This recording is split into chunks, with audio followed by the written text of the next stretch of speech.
السلام عليكم ورحمة الله وبركاته. ازيك يا حبايبي؟ عاملين ايه؟ اللهم صل وسلم عليك يا حبيبي يا رسول الله. هنبدأ كلامنا النهاردة زي ما احنا متعودين بالصلاة على رسول الله عليه أفضل الصلاة والسلام. أنا جايبة لكم النهاردة حاجة جميلة جدا جدا جدا عن تجربة، وأنا ما بنزلش أي خلطة يا جماعة. أنا مش محددة بحاجة معينة، أنا ما بنزلش أي خلطة إلا لما بجربها الأول. جربت الخلطة وجابت معايا نتيجة بنزلها لكم، لان المعلومه افيد واستفيد. الخلطه ايه يا ام عبده؟ الخلطه دي للبط اللي دايما يقولوا ده خفيف ومش عايز يتقل، والبط تعبان، والبط ما بياكلش، والبط والبط والبط. اول حاجه، البط انت بتفطريه الصبح بدري وبتقفي عن الاكل عن كده وتحطي له الميه، ما بتاكلهوش انا الا بعد العصر اي طيور. خلاص كده، ده بعد التحضير طبعا. الخلطه دي ايه يا ام عبده؟ الخلطه هي يا جماعه، الخلطة اهي كلها كزب، كزب سمسم، كزب لا مؤاخذة بتاع البهايم، علف تسمين، قشر فول، حت فول، ذرة. الخلطة دي يا جماعة وعليها قشر فول اللي هو الفلاحي، وقشر فول صويا، وفول صويا، وحت فول.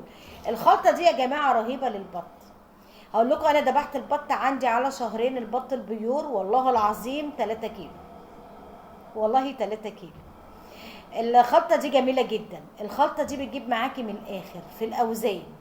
خلاص يا حبايبي، انت بتعملي ايه؟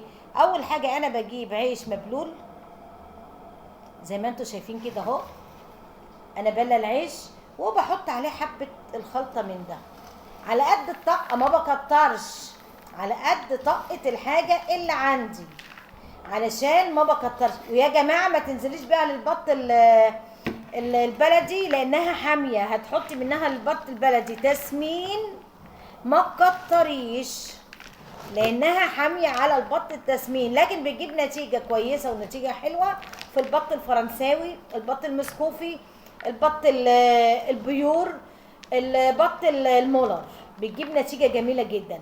انا قلبتها على العلف، على العيش المبلول عندي اهو، بس على قد طاقه الحاجه عندي ما بكترش. خلاص يا جماعه، قدام منكم اهي قلبتها على الايه، على قلبتها على العيش، وبكده بنزل بيها على قد الطاقه للفراخ للبط.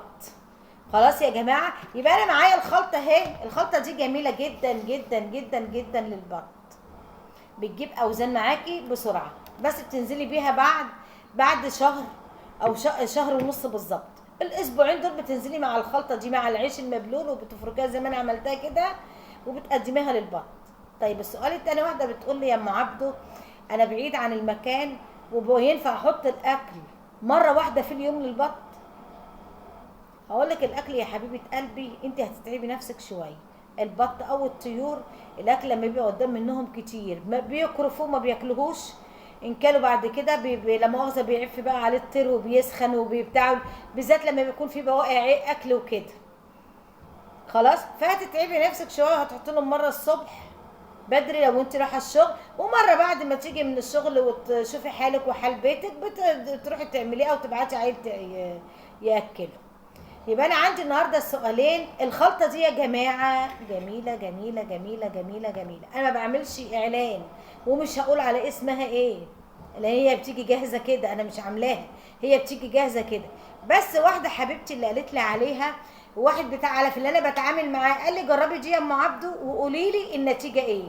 فانا النتيجه انا بقولها لكم، النتيجه جميله جدا جدا جدا جدا لزياده وزن البط، لزياده وزن البط. وما تنسونيش بقى في التعليق والاشتراك وتفعيل زر الجرس ليصلكم كل جديد من قناه ام عبده للطيور المنزليه.